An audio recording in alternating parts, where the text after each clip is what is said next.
Hello, how are you today? No vídeo de hoje,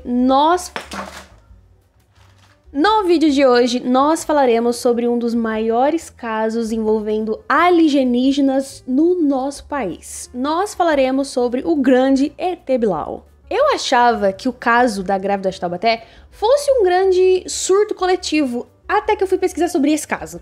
E eu percebi que esse caso é a perfeita definição de um surto coletivo, loucura da cabeça humana. E hoje nós iremos relembrar a pérola que foi o caso do ET Bilu.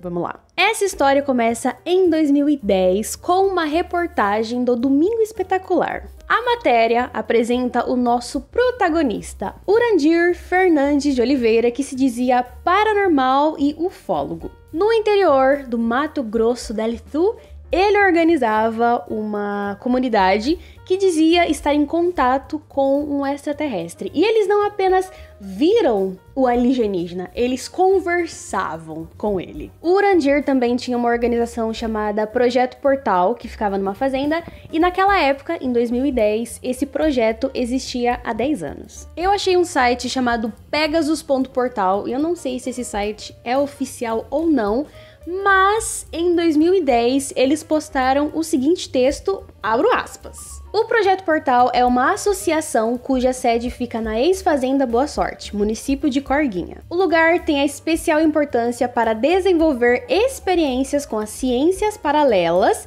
e encontros com os nossos parceiros de outras dimensões. Por ser assim, o lugar é marcado por fenômenos fantásticos que ultrapassam as explicações científicas. Dentre eles, podemos citar veículos que levitam de aspectos variados, vórtices energéticos, aberturas para outras dimensões, manifestações luminosas, chuvas de discoides e presença de visitantes de outras dimensões. O responsável pelo surgimento do Projeto Portal é o ufólogo e pesquisador Urandir Fernandes de Oliveira, que assumiu essa responsabilidade junto aos seus parceiros de outras dimensões. Ele é um predestinado, tem a capacidade de realizar muitos fenômenos utilizando a sua força mental, entre os quais podemos citar alguns como criar matéria, movimentar objetos, transportar objetos a grande distância, deformar metais, desligar aparelhos elétricos e eletrônicos. E é isso.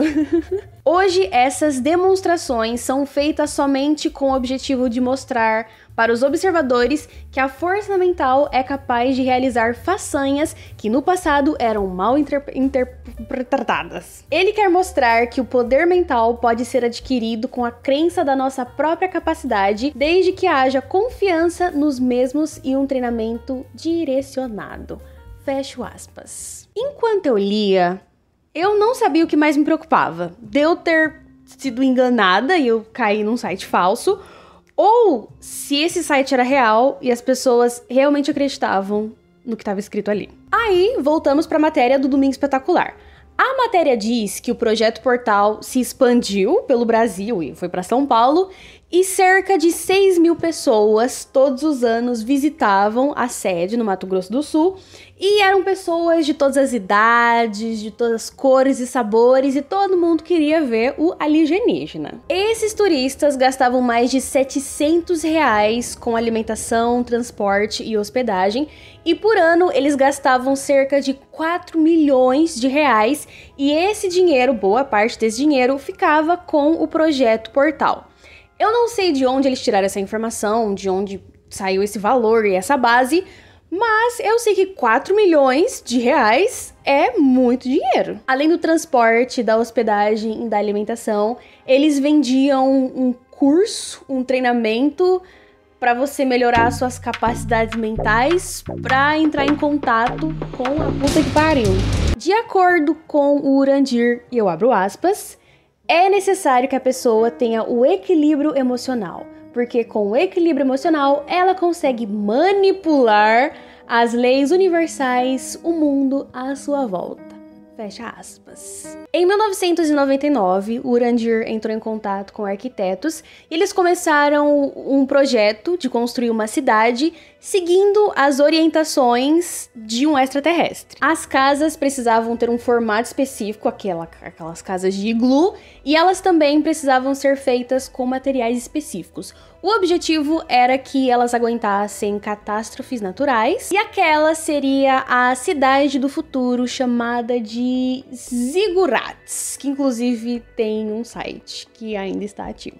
Dentro dessa cidade foi montado um centro de pesquisas que era capaz de prever catástrofes naturais. Um dos caras que trabalhava nesse centro de pesquisas disse que iam acontecer algumas transições no nosso planeta e que a nossa ciência não estava preparada para avisar a população sobre essas transições porque eles não tinham as tecnologias necessárias. Por isso, eles criaram o próprio centro de pesquisas e eles acreditavam que 2012 seria um ano cheio de catástrofes naturais. Durante a noite, o Urandir levava o pessoal pro meio do mato em direção às galerias subterrâneas que foram construídas pelos alienígenas. Dentro dessas galerias tinham algumas áreas que ficavam fechadas e só podiam entrar nessas áreas as pessoas que tinham um certo preparo mental e que estavam treinadas. Eles também faziam excursões no meio do mato durante a noite para levar os turistas que queriam ter algum contato com o extraterrestre, com coisas de outro planeta. E eles pediram pro pessoal do Domingo Espetacular desligar as luzes,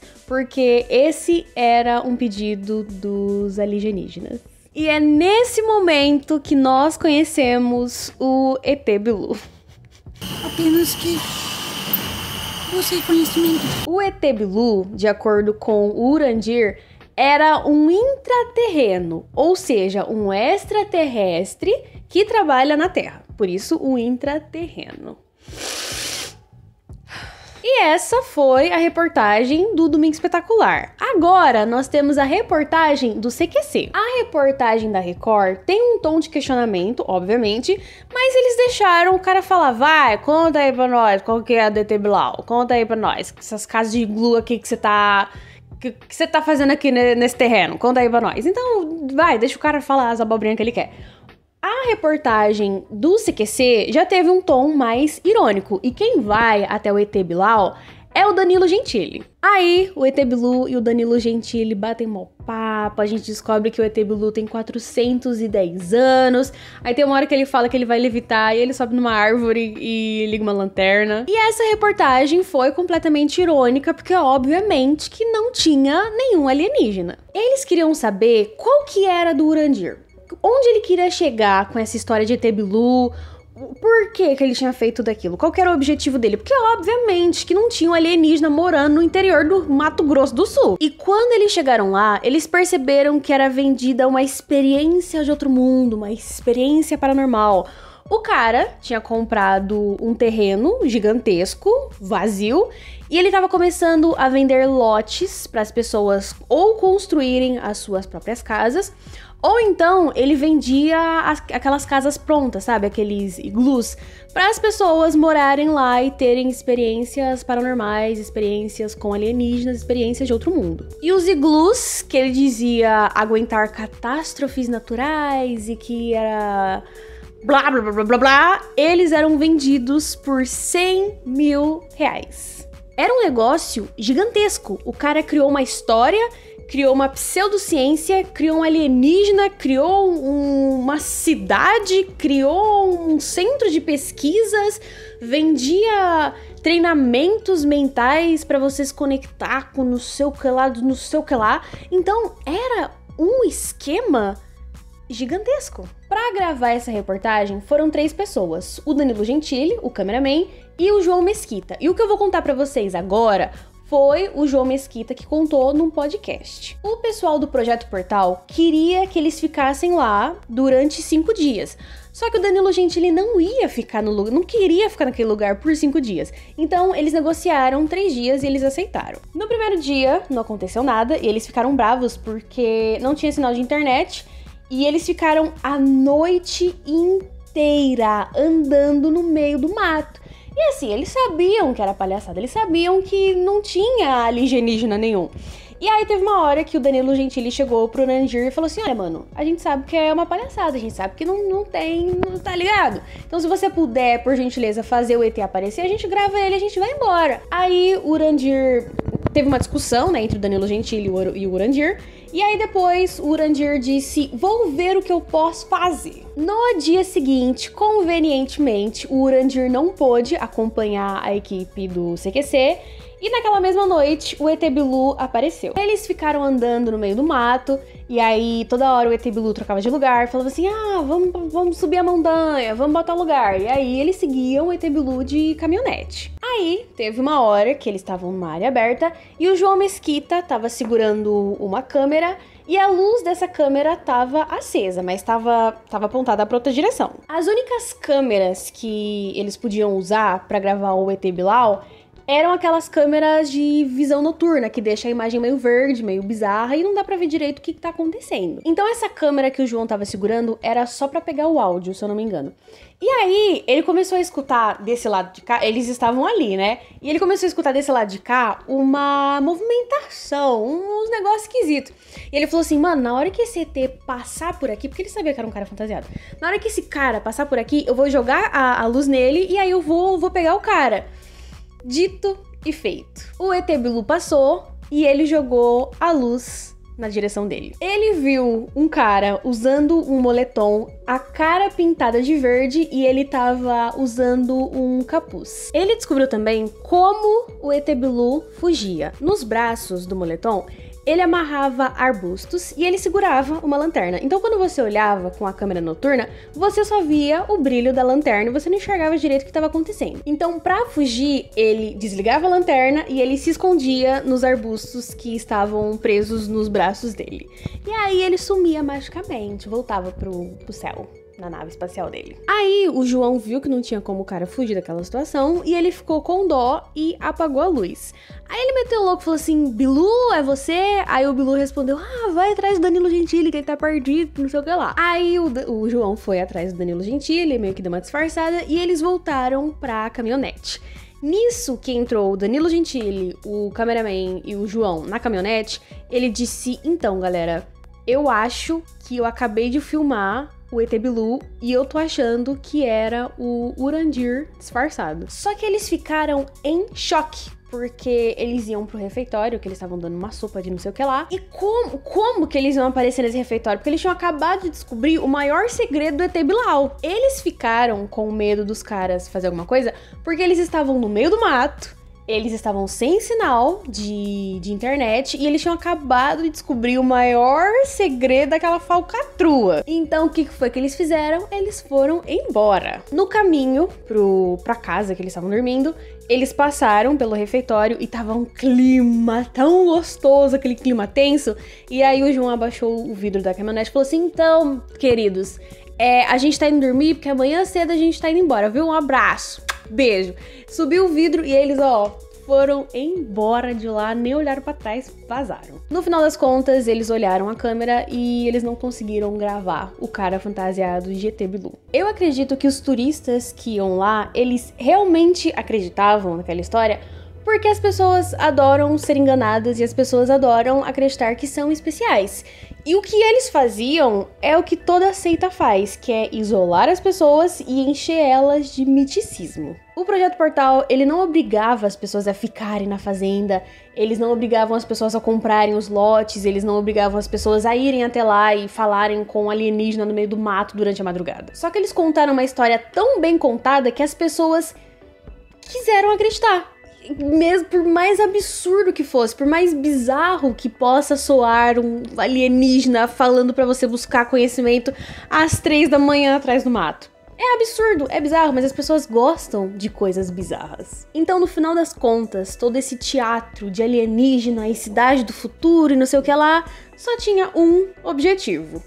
No final das contas, a gente sabe que o problema dessa história não é o ET Bilu. É o criador dele. E eu fico pensando, será que ele mente? Porque ele sabe que as pessoas vão acreditar nas mentiras dele e que ele vai ganhar muito dinheiro com isso?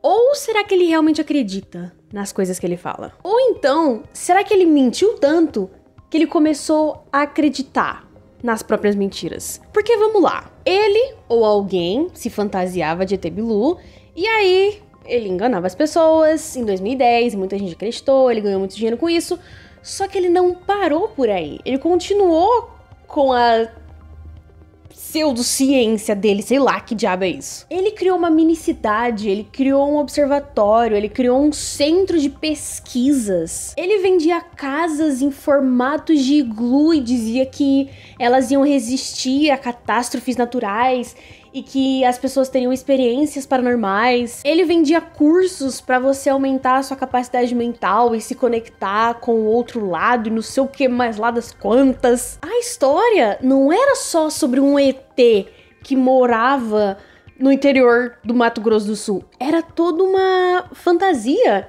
Era toda uma cidade. Era toda uma religião?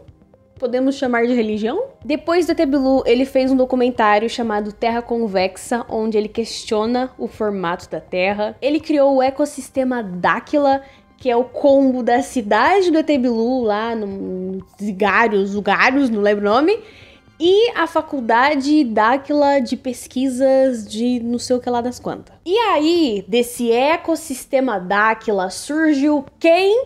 Ratanabá. Ratanabá é a fake news mais tosca e sem noção que eu já vi na minha vida. E ela era muito fácil de ser questionada, de... Tá ligado? Você olhava aquilo e você falava, mano, não tem como isso ser real, mas as pessoas... Muita gente acreditou nessa história. Apesar dela ser ridiculamente tosca. Tá entendendo? Então, assim, o cara não para e tem gente que acredita. E esse é o problema dessa história. Você pode até falar assim, ah, Vitória, mas é só uma fake news, é só uma historinha criada na internet que não dá nada demais. Só que o problema dessa história do ET Bilu, do Ratanabá e do não sei o que lá, é que tem gente que acredita.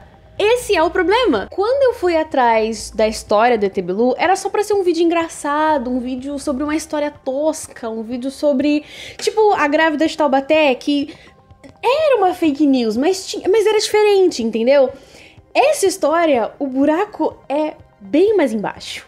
Bem mais embaixo. As pessoas têm muita facilidade em acreditar em mentiras. As pessoas têm muita facilidade em espalhar fake news.